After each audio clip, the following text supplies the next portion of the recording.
오늘은 누가복음 15장 11절부터 32절 말씀으로 아까 우리 근성이 재미 알려주셨는데요. 나와 함께 기뻐해 다오라는 제목의 말씀 나누겠습니다. 제목이 너무 올드한가요? 나와 함께 기뻐해 다오. 네. 사사기를 언제 다시 복귀할지, 사사기로 언제 다시 돌아갈지 모르겠습니다. 아마 내년이 되지 않을까 싶은데 오늘은 여러분 잘 아시는 말씀이죠. 누가복음 15장 11절 32절 말씀으로 조금이나마 은혜를 나눴으면 좋겠습니다. 새 번역 버전입니다. 앞에 준비되어 있고요. 우리 하나님 말씀 한 절씩 교독하겠습니다. 잘 아시니까 좀 더 집중해서 읽죠. 좀 더 집중해서. 이따가 조금 설명하겠지만 세 명의 등장인물이 있죠. 그리고 여러분들이 과거에 들었던 설교 혹은 책 혹은 여러분들이 묵상하면서 와닿았던 때와 그 은혜들이 달랐을 겁니다. 왜냐하면 주인공이 세 명이기 때문이에요. 그래서 이 주인공 각각에게 우리가 대입될 수 있고 각각의 은혜가 있죠. 그것을 좀 기억하면서 한 절씩 저랑 함께 교독하겠습니다.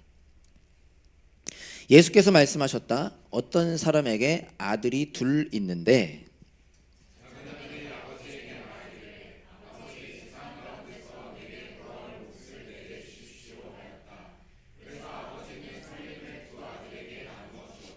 며칠 뒤에 작은 아들은 제 것을 다 챙겨서 먼 지방으로 가서 거기서 방탕하게 살면서 그 재산을 낭비하였다.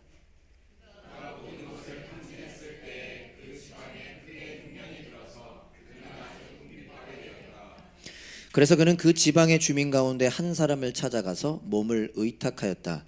그 사람은 그를 들러보내서 돼지를 치게 하였다.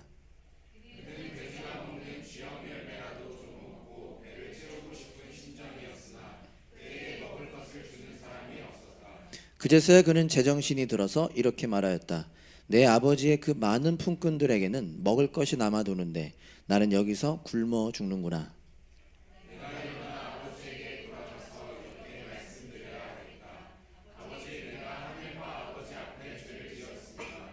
나는 더 이상 아버지의 아들이라고 불릴 자격이 없으니 나를 품꾼의 하나로 삼아 주십시오.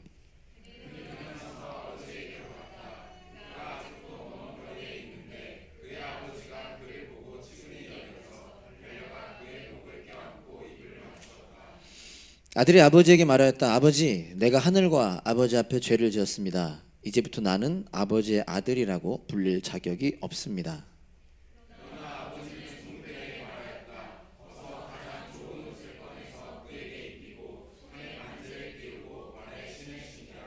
그리고 살찐 송아지를 끌어내다가 잡아라. 우리가 먹고 즐기자.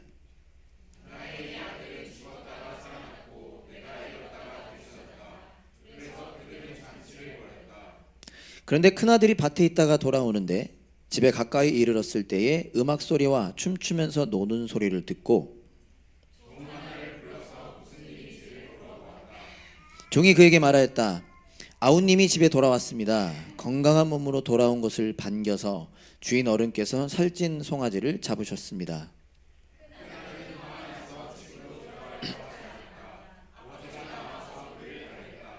그러나 그는 아버지에게 대답하였다. 나는 이렇게 여러 해를 두고 아버지를 섬기고 있고 아버지의 명령을 한 번도 어긴 일이 없는데 나에게는 친구들과 함께 즐기라고 염소 새끼 한 마리도 주신 일이 없습니다.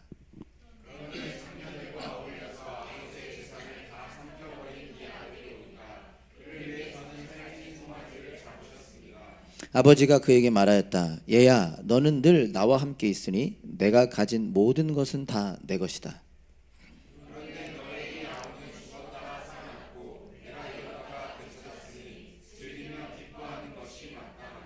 아멘.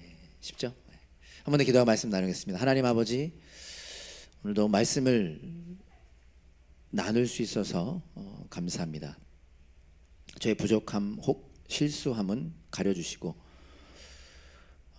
우리의 예배 가운데 또 우리의 한 사람 한 사람 가운데 함께 하시는 그 하나님의 은혜 가운데 이 말씀이 들어가고 깨닫게 되고 경험하게 되고 함께 소망하게 되는 일들이 일어나게 해주세요. 감사합니다. 예수님 이름으로 기도합니다. 아멘. 아멘. 혹시 기회가 있는지 모르겠네요. 우리 함께 오늘도 오랜만에 고백해 봅시다. 말씀은 능력이 있습니다. 말씀이 나와 우리를 변화시킵니다. 말씀을 사모합니다.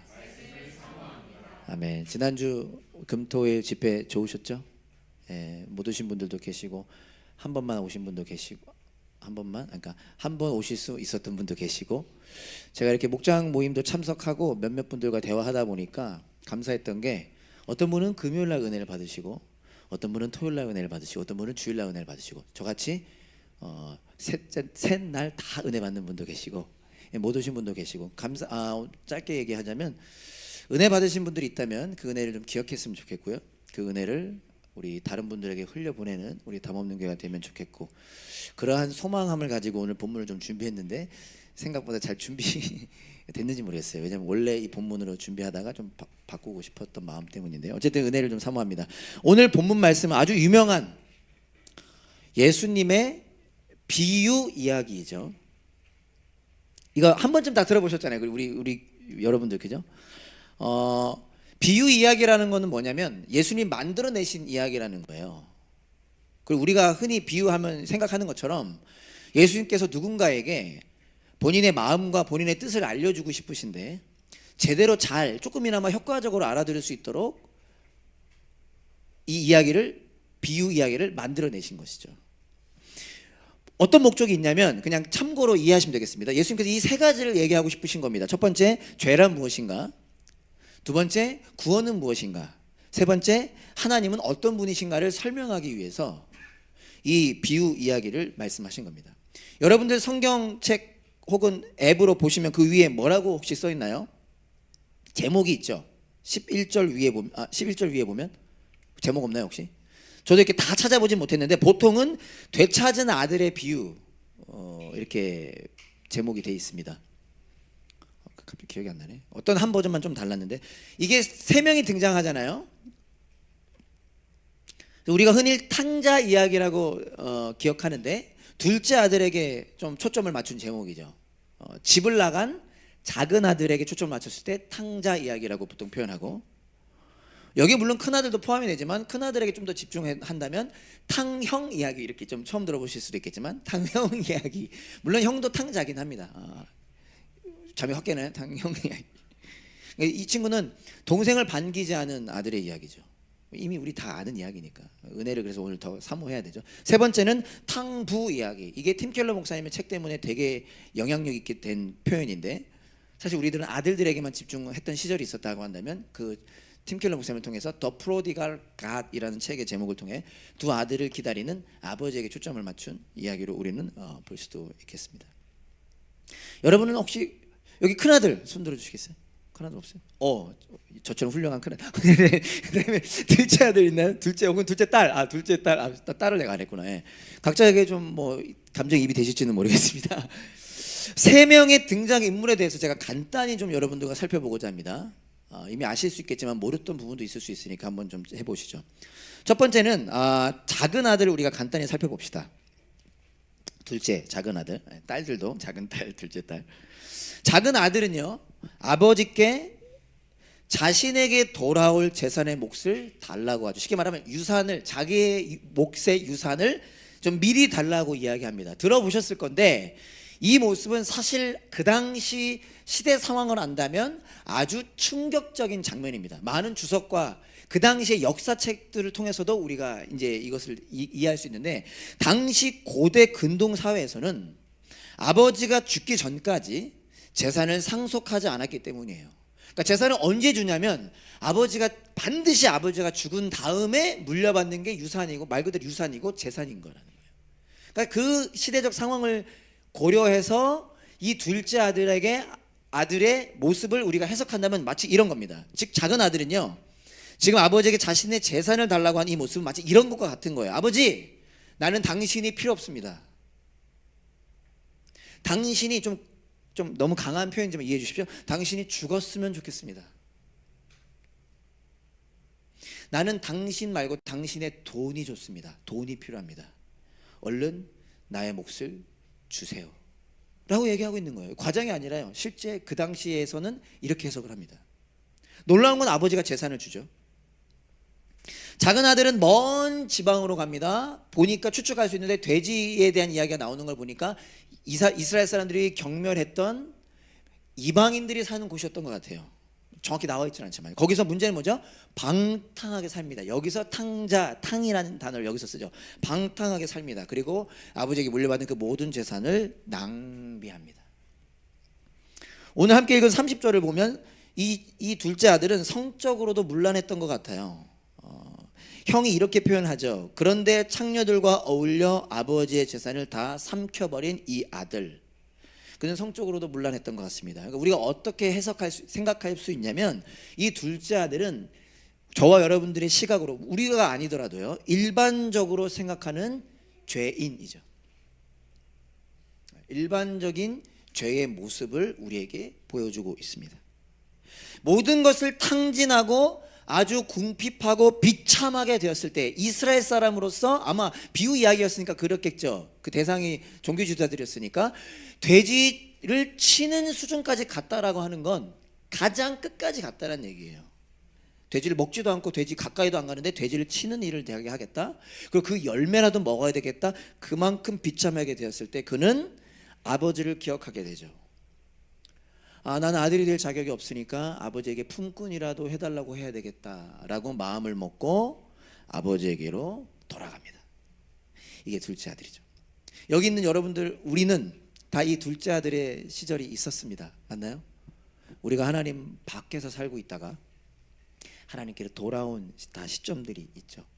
어쩌면 아직 돌아오지 않은 분들도 계실 수 있겠습니다. 그렇지 않겠지만 우리가 한번 거기에 좀 마음이 있었으면 좋겠다는 생각이 듭니다. 두 번째는 큰아들을 한번 보죠. 큰아들은 작은 아들에 비해서 괜찮아 보입니다. 저랑 좀 비슷한 것 같아요. 29절에 보면, 그러나 그는 아버지에게 이렇게 대답하였다. 나는 이렇게 여러 해를 두고 아버지를 섬기고 있고 아버지의 명령을 단 한 번도 어긴 일이 없었습니다. 그는 아버지를 잘 섬겼고 아버지의 명령을 한 번도 어긴 적이 없는 아주 멋져 보이는 아들이었습니다.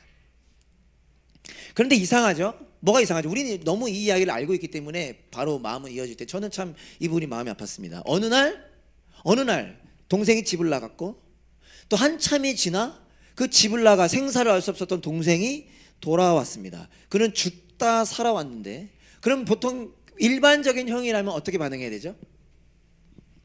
여러분, 동생이 있다고 칩시다. 동생이 집을 나갔습니다. 소식도 알 수 없습니다. 그리고 돌아왔는데 알고 봤더니 죽다 살아났습니다. 우리의 반응은 어때야 하죠? 여러분, 그런 일이 없으면 기뻐해야죠. 눈물로 기뻐해야죠. 아닌가요? 그런데 이상하게도 이 큰아들은요, 동생이 돌아온 것과 아버지가 그 동생을 맞아준 것으로 인해 성경은 뭐라고 표현하느냐? 분노합니다. 그럼 화를 내요. 그리고 우리가 하나 기억해야 되는 것은요, 성경은, 예수님은 이것도 죄라고 말하고 있다는 사실입니다. 둘째 아들만이 죄가 아니라 큰아들, 첫째 아들도 죄라고 우리에게 이야기하고 있다는 사실입니다. 질문을 한 가지 해보죠. 큰아들은 왜 분노했을까요? 우리는 이해는 못할 것 같아요. 왜냐하면 우리는 그렇지 않은 사람들이니까. 여러분들은 동생이 돌아오면 기뻐만 할 분들이니까. 근데 한번 큰 아들의 입장에서 생각해 봅시다. 왜 분노했을까요? 동생이 돌아오고 아버지가 그를 맞아준 거로 인해서 왜 분노했을까요? 생각 안 해보셨나요? 질투? 뭘 질투한 걸까요? 동생 왜 이렇게 잘해주냐? 맞을 수 있겠죠. 저것도 있을 수 있겠죠. 또 왜? 다니엘, 왜 분노했을까요? 잘못된 행동에서 상을 받았으니까 그것도 있을 수 있겠죠. 맞을 수 있을 것 같습니다. 제가 여러 다 대답일 것 같고 하나만 가지고 왔는데요, 돈 때문입니다. 그 이유는 이렇게 여러분들의 의견도 맞고요. 그 이유는 좀 유치할 수 있지만 동생이 돌아왔고 아버지가 뭐 했죠? 살찐 송아지를 잡았습니다. 이 살찐 송아지가 누구 건지 아세요? 이 살찐 송아지가 자기 거예요. 그렇게 추측해 볼 수 있는 이유는 뭐냐면 12절을 한번 볼까요? 오늘 본문 12절에 보면 우리가 간과할 수 있는 부분이 나오는데, 작은 아들이 아버지에게 자기의 재산에 돌아올 몫을 달라고 하잖아요. 그 다음에 뭐라고 이어지냐면 그래서 아버지는 살림을 누구에게 줬다 얘기하죠? 두 아들에게 나누어 주었다. 정확히 알 수 없지만 예수님의 이야기는 뭐가 표현되고 있느냐, 둘째 아들이 유산을 물려달라 했을 때 그때 아버지는 큰 아들에게도 물려준 겁니다. 이렇게 나와 있잖아요. 두 아들에게. 보통 그 당시 문화에서 큰 아들이 3분의 2, 작은 아들이 3분의 1을 가져갔대요. 보통 그 사회는. 어쨌든 동생만 받은 게 아니라 큰 아들도 받은 겁니다. 물론 직접 받은 건 아닐 수 있지만 이제 나머지는 다 큰 아들 거예요. 그럼 그 송아지 누구 거예요? 큰 아들 거예요. 하지만 아직 직접 피지컬리 이렇게 직접 물려받지 않았을 때 그 집행권은 여전히 아버지에게 있습니다. 그래서 아버지가 그걸 가져다가 잔치를 벌인 거였겠죠. 그것을 보고 분노한 겁니다. 연결이 이렇게 질투, 그리고 마땅한 동생이 아닌데 자기의 재산을 통하여 잔치를 베풀었던 것에 대한 분노가 아닐까. 즉 우리는 무엇을 알 수 있냐면요, 스타일만 달랐던 것이지 작은 아들뿐만 아니라 큰 아들도 아버지의 재산을 원했던 것입니다. 열심히 일했고 아버지에게 다 순종했지만 그 목적이 둘째 아들과 다를 바 없었다는 사실을 우리는 오늘 본문을 통해서 알 수 있는 것이죠. 이것이 큰 아들입니다. 그러면 이제 세 번째 주인공인 아버지를 한번 보시죠. 아까도 언급했지만요, 팀 켈러 목사님이 이 본문을 가지고 책을 썼는데 그 제목이 더 프로디갈 갓이라는 제목입니다. 혹시 아실까 모르겠는데 프로디갈 뜻이 뭐죠? 프로디갈이라는 뜻은 탕진하다, 낭비하다, 아낌없이 주다라는 단어예요. 근데 이게 부정적인 의미도 있고 긍정적인 의미도 있는 거죠. 둘째 아들 같은 경우에는 부정적인 프로디갈 선이라고 했을 때 아버지에게 물려받은 그 재산을 허랑방탕하게 어떤 의미에서 나쁜 의미로 다 탕진했다. 그리고 그 사람 자체가 방탕했기 때문에 거기 프로디갈에서 그 뜻을 가져온 거고요. 근데 이거를 하나님께 더 프로디갈 갓, 어떤 의미죠? 긍정적인 의미. 낭비라고 이해할 수도 있겠지만 아낌없이 주는 사람이라고 묘사된 겁니다. 무슨 말이냐, 어떤 의미냐, 이 아버지는 둘째 아들에 대해서 잘 알았을 거 아닙니까? 물론 비유 이야기지만 아들에게 재산을 나누어 주면 그걸 다 낭비할 거란 사실을 알았을 겁니다. 그런데도 그 재산을 나누어 주는 거죠. 그리고 아버지는 이 아들이 심지어 재산을 낭비할 것뿐만이 아니라 아주 그 일이 무례한 일이었음에도 불구하고 들어줍니다. 그러니까 어떻게 해석될 수 있는 거냐면, 좀 표현이 너무 아쉬운 표현이지만 바보 같은 아버지라는 거죠. 우리가 이해할 수 없는 아버지라는 거죠. 말도 안 되는 일을 들어주고 행해주는 아버지라는 것이죠. 모든 것을 잃고 비참해진 아들이 돌아옵니다. 어떻게 해야 돼요?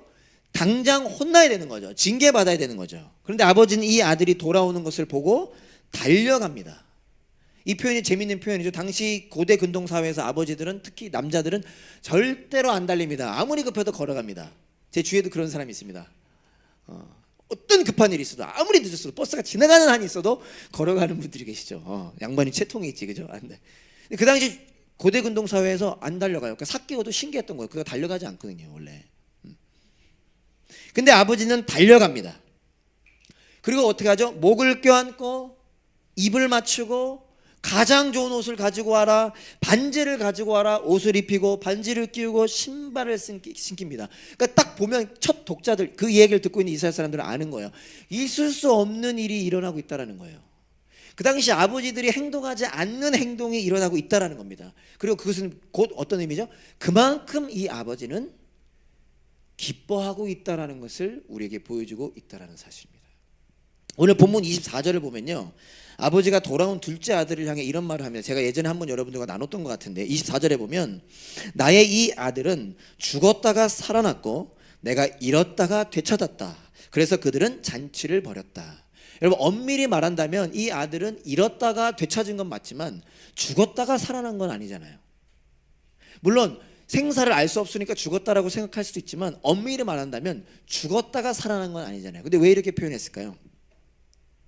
구약 성경에 의하면요, 이스라엘 문화에 의하면 이 아들은요 죽어야 합니다. 적어도 죽지 않는다면 처벌받아야 합니다. 좀 딱딱하고 좀 무서울 수도 있지만 우리 신명기 21장 18절 말씀 제가 한번 읽어볼게요. 신명기 21장 18절부터 21절에 보면요, 이 하나님의 말씀 율법에 자녀에 대한 준엄하고 살벌한 내용들이 많은데 그 중에 하나입니다. 제가 한번 읽어볼게요. 어떤 사람에게 아버지의 말이나 어머니의 말을 전혀 듣지 않고 반항만 하며 고집이 세요 아무리 타율로도 듣지 않는 아들이 있다면 그 부모는 그 아들을 붙잡아 그 성읍의 장로들이 있는 성문 위에 회관으로 데리고 가서 그 성읍의 장로들에게 우리의 아들이 반항만 하고 고집이 세요 우리의 말을 전혀 듣지 않습니다. 방탕한 데다가 술만 마십니다 하고 호소하십시오. 그러면 그 성읍의 모든 사람이 그를 돌로 쳐서 죽일 것입니다.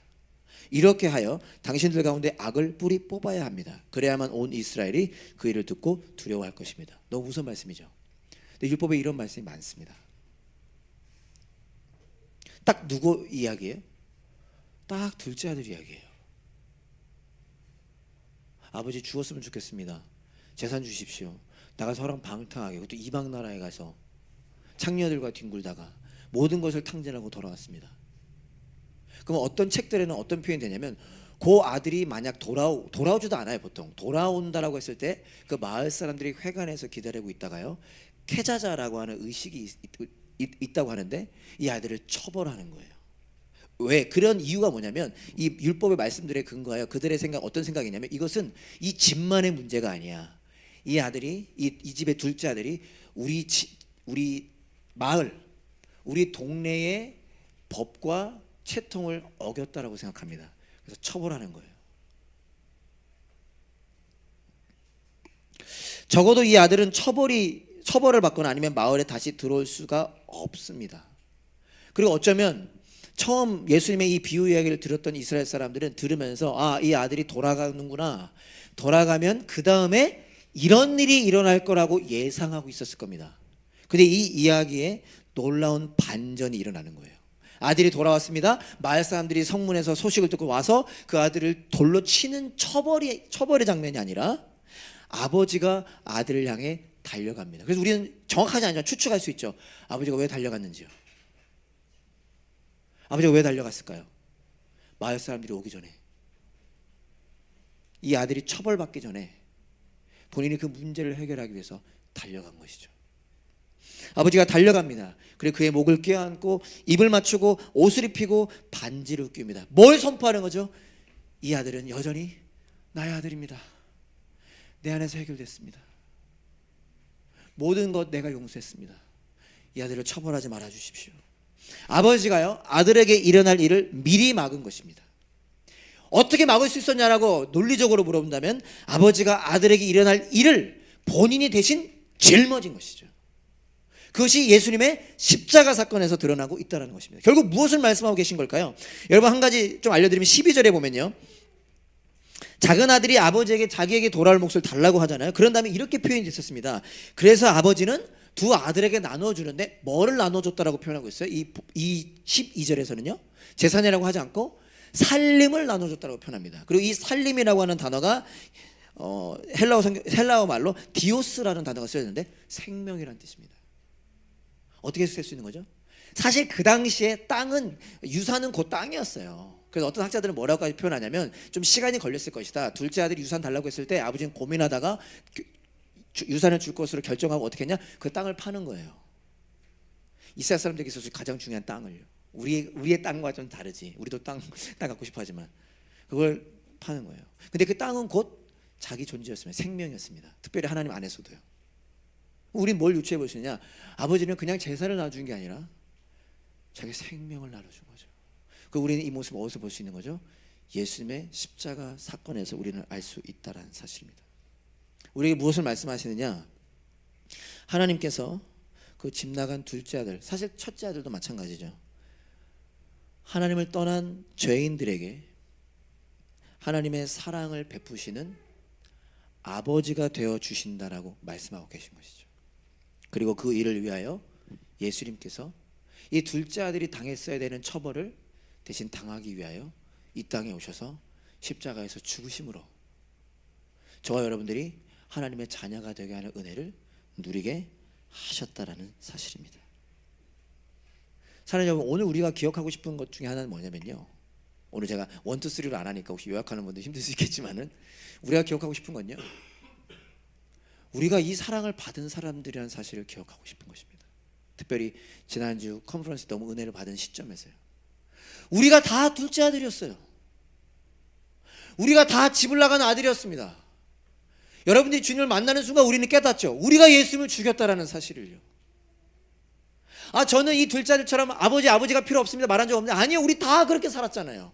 내가 내 삶의 주인이 되어 하나님이 없는 것처럼, 아니 하나님이 없기를 바라는 사람으로 살아갔었잖아요. 그러나 그 끝이 무엇인지를 우리는 어느 순간 알게 되었고, 우리의 인생에 주님 찾아오셨습니다. 그 주님이 대신 십자가에 지심으로 저 여러분들이 다 하나님의 자녀가 됐잖아요. 그분의 아들과 딸이 됐잖아요. 우리가 오늘 이 은혜를 다시 한번 기억하고 싶은 것입니다. 오늘 본문 이야기의 배경과 시작은 이렇습니다. 여러분, 이 예수님의 이야기가 어떻게 시작한지 아세요? 15장 1절을 보면요, 한번 제가 1절 2절 읽어보겠습니다. 오늘 이 이야기가 이렇게 시작이 됩니다. 오늘 많이 꼬이네. 지난 한 주 설교 안 했다고. 자, 1절 2절 한번 보면요, 세리들과 죄인들이 모두 예수의 말씀을 들으려고 그에게 가까이 몰려들었다. 누가요? 세리와 죄인들이요. 예수님 보고 싶어서 예수님께 몰려왔습니다. 바리새파 사람들과 율법학자들은, 그냥 제가 혹시나 시간 관계상 종교 지도자들 혹은 그냥 이스라엘 사람들이라고도 표현할게요. 바리새파 사람들과 율법학자들은 투덜거리면서 말하였다. 이 사람이 죄인들을 맞아들이고 그들과 함께 음식을 먹는구나. 장면 이해되시죠? 세리, 죄인, 그 당시 이스라엘 사람들이 경멸했던, 쟤네들은 벌 받아야 돼, 벌 받아 마땅해, 함께하면 안 돼, 가까이도 오지 마, 스치기만 해도 몸을 닦고. 근데 그들이요, 예수님이 보통 사람이 아니라는 얘기를 듣고 그분의 은혜를 받고 싶어서 그분께 몰려들었습니다. 그리고 그 모습을 보고 이스라엘 사람들, 종교 지도자들, 특별히 성경을 잘 안다는 사람들은요, 투덜거리는 거죠. 예수님 봐라, 훌륭하다고 하지만 봐봐라, 지금 죄인들과 함께 하잖아. 그 얘기를 듣고 예수님께서 비유 이야기를 시작하십니다. 세 가지의 비유를 시작하시죠. 여러분 잘 아시는, 첫 번째가 양의 비유, 두 번째가 드라크마 비유, 세 번째가 오늘 함께 읽은 본문 두 아들의 비유인 거죠. 한 가지 우리가 기억하면 좋은 것은요, 그 당시 식사를 함께 한다는 것, 우리는 지금 어떤 의미로 식사 함께 하는지 모르겠지만 가족이 되고 싶어서 함께 하는 거잖아요. 식사를 함께 한다는 건요, 이런 의미가 있대요. 상대를, 제가 만약에 우리 다니엘이랑 밥을 먹는다고 칩시다. 그러면 나보다 잘생겨서 안 되겠는데 밥을 먹는다 칩시다. 그러면 상대가, 다니엘이 저와 같은 수준이라고 인정하는 거예요. 그리고 저 사람이 나의 가족이라고 받아들일 때 이스라엘 사람들은 식사합니다. 저 종주랑 식사를 하면 종주 오케이, 나랑 같은 급, 그리고 내 가족이 될 만해 해서 밥을 먹는 거예요. 그럼 그런 의미로 예수님의 모습을 다시 돌아보면 어떻게 된 거죠? 예수님께서 지금 세리와 죄인들과 밥을 먹잖아요. 사람들은, 그들은 인간도 아니야, 나쁜 애들이야, 상종도 하지 않았지만 예수님은 뭐라고 말씀하고 계신 겁니까? 그냥 밥을 먹는 것 자체가 아니라 밥을 먹으면서 이들은 내 친구야, 이들은 나의 가족이야 라고 말하고 계신다는 거예요. 그러면서 어떤 의미가 있다고? 나와 같은 수준이야. 그러니까 이 세리와 죄인들은 나와 같은 사람들이야. 그러면서 저는 너무 은혜가 되는데, 이게 어떤 의미가 포함되냐면요, 예수님과 같지 않잖아요. 그럼 같아지려면 어떻게 돼요? 그래서 예수님께서 십자가를 지러 오셨다라고 말하는 거죠. 내가 십자가에서 죽임당함으로 인하여 너희들이 생각하는, 죄인이라고 생각하는 이들이 의인이 되고, 대신 내가 죄인이 되겠다. 순서가 바뀐 거죠. 너희들이 지금 상종하지 않겠다라고 하는 이들을 위해서 내가 죄인 되겠다. 그리고 이들이 나의 십자가 죽음 때문에 의인 될 것이다. 그래서 이들은 나의 친구며 나와 가족이다. 그게 예수님 밥 먹는 모습이 우리에게 말하고 있는 선포라는 것입니다. 투덜거리면서 어떻게 예수님 저럴 수 있지라고 비판하는 이스라엘 사람들에게, 그리고 예수님께서 그 의미로 세 가지의 비유를 말씀하시는 것이죠. 더 정확히 말한다면 양을 찾는 비유, 한 드라크마를 찾는 비유, 오늘 두 아들의 비유입니다. 여러분 이 이야기가 뭔지 아시죠? 모르는 분들은 나중에 꼭 집에 가서 성경 읽어보십시오. 이게 다 이유가 있습니다. 여러분 이 세 가지 이유의 모두의 이야기, 이 세 가지 이야기 모두에 나오는 공통된 아주 중요한 내용이 있습니다. 오늘 같이 읽지 않았기 때문에 뭘까요? 하고 싶어지만 안 할게요. 뭐냐면요, 이 100마리 중에 한 마리 잃어버렸어요. 되찾습니다. 10드라크마 중에 하나를 잃어버렸어요. 그리고 되찾아요. 그리고 두 아들 중에 하나를 잃어버렸었죠. 원래는 큰 아들도 둘째 다 잃어버린 거죠, 어떻게 보면. 그리고 되찾죠.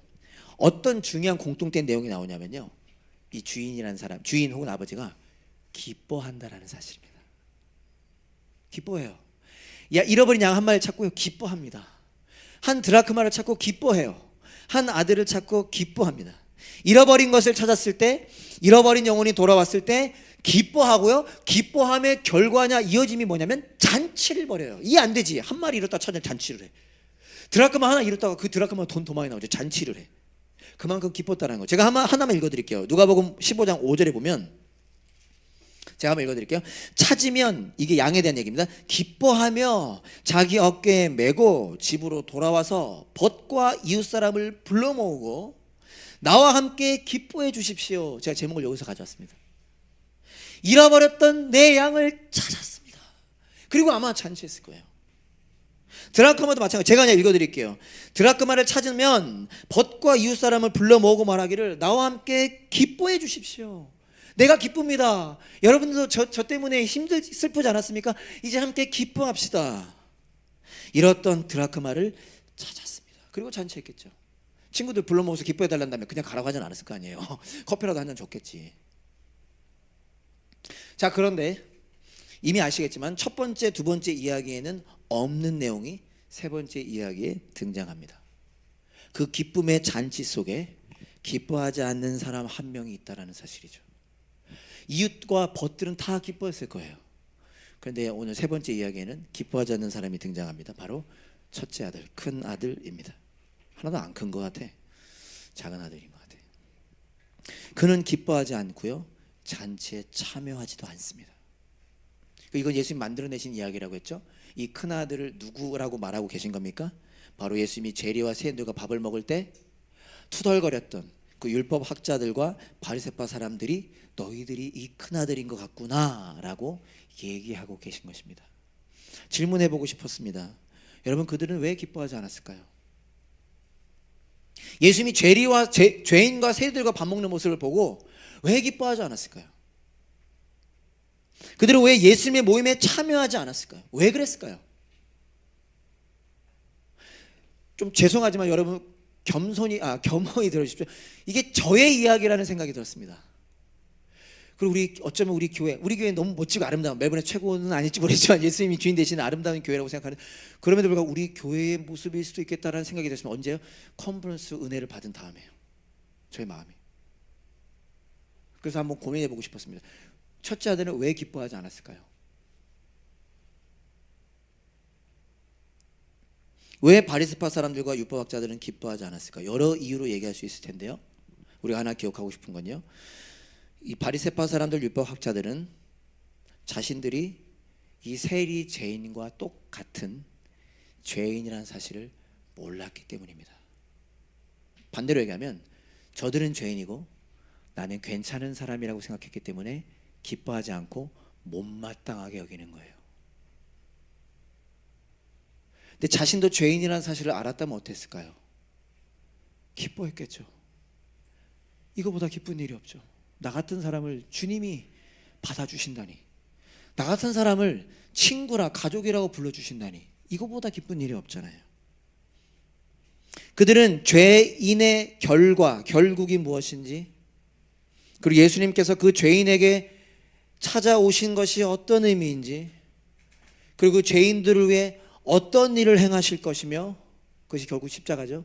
그 십자가를 통해 이 죄인들이 얻게 되는 것이 무엇인지를 그들은 몰랐습니다. 알았다면 그 모습을 보며 기뻐했을 겁니다. 아, 나도 그거 먹어봤는데 너도 이제 그거 먹는구나. 나도 영주권 나왔는데 너도 드디어 영주권 나왔구나. 나도 이렇게 고생했는데 너도 이제 그 은혜를 알아가는구나. 기뻐하는 것처럼요. 내가 죄인이라는 걸 알았다면 그 세리와 죄인들이 예수님과 함께 밥 먹는 모습을 보면서, 아, 드디어 이들이 예수님을 알게 됐구나. 드디어 예수님과 함께 밥을 먹는구나. 기뻐하지 않았을까요? 그러나 그들은 몰랐습니다.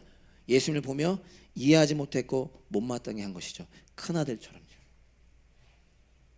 첫 번째, 두 번째 이야기와 다르게 세 번째 이야기에는 결말이 나오지 않습니다. 이걸 전문 용어로, 제가 영어로 까먹었고요, 열린 결말이라 그래요. 영화도 보다 보면 뭐야, 난 저는 그런 거 싫어요. 저는 무조건 해피엔딩 좋아합니다.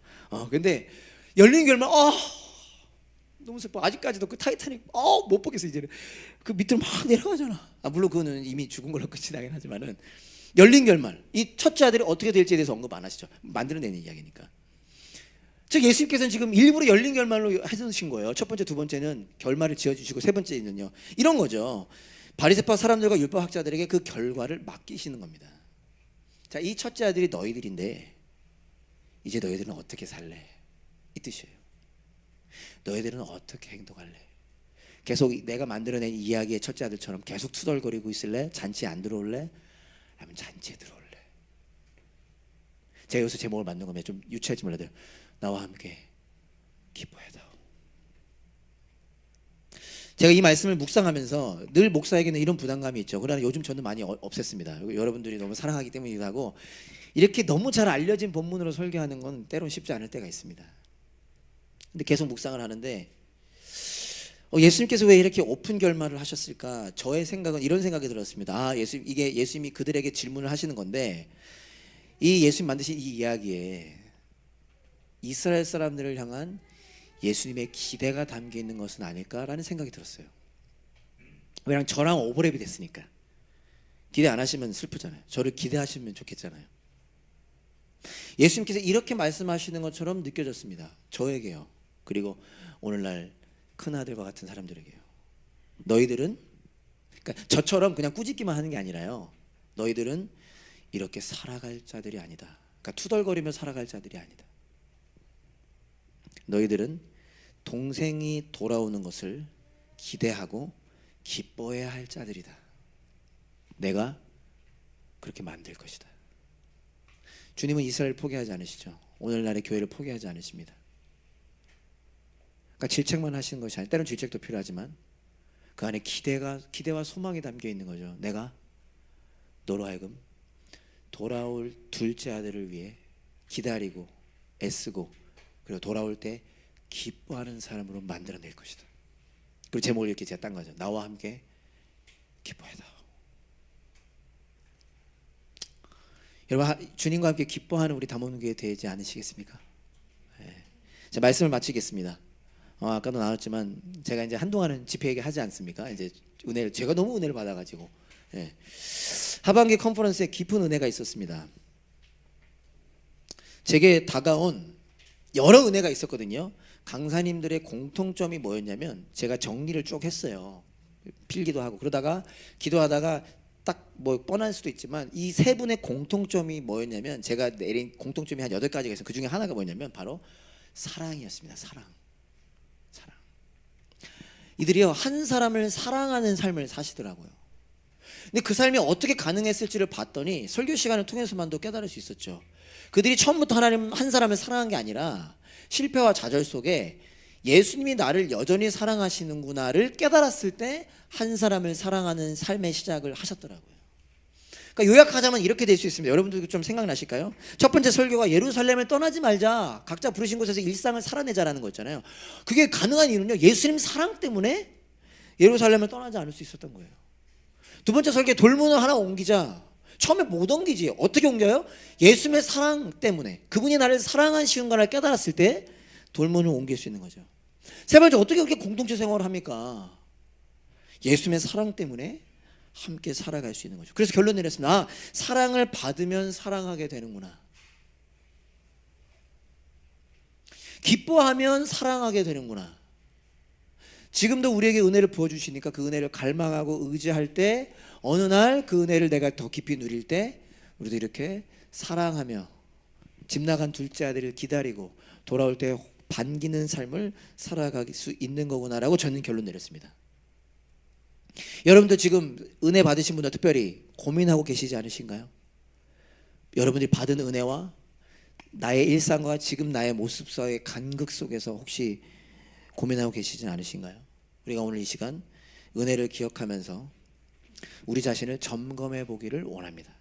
한번 이렇게 점검해 보십시오. 나는 지금 하나님을 기뻐하고 있는가?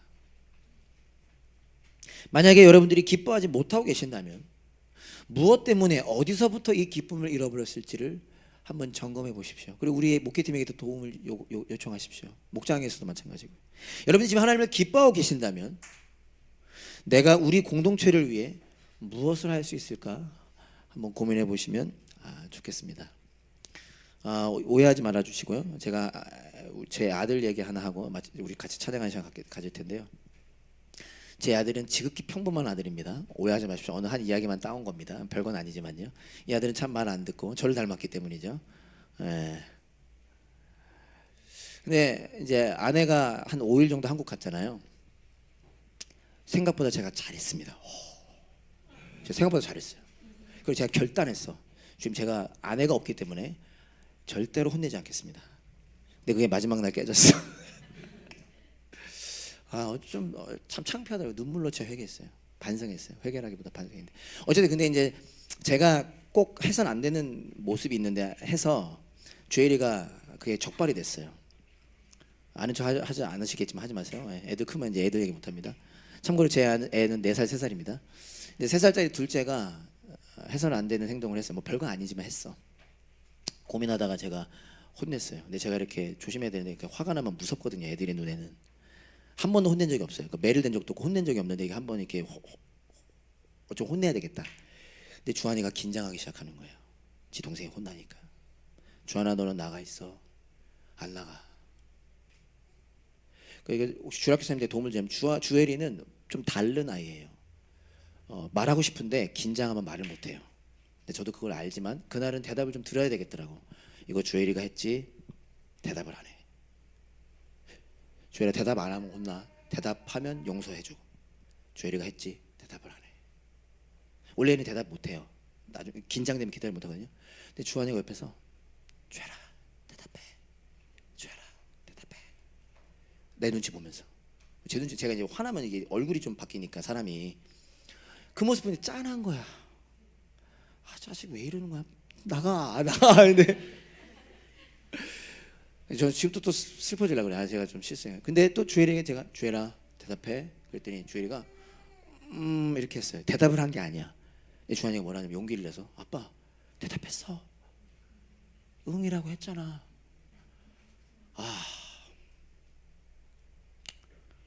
이게 우리가 가져야 되는 모습이 아닌가라는 생각이 들었어요. 4살짜리가 뭐가 안다고. 평소에는 안 그래요. 어제도 엄마가 선물 사왔거든요. 한국 갔다 오니까 다 자기가 갖고 싶은 거야. 동생한테 양보하고 싶은 거야. 이게 원래 모습입니다. 오해하지 마십시오. 제가 포장하는 거 아닙니다.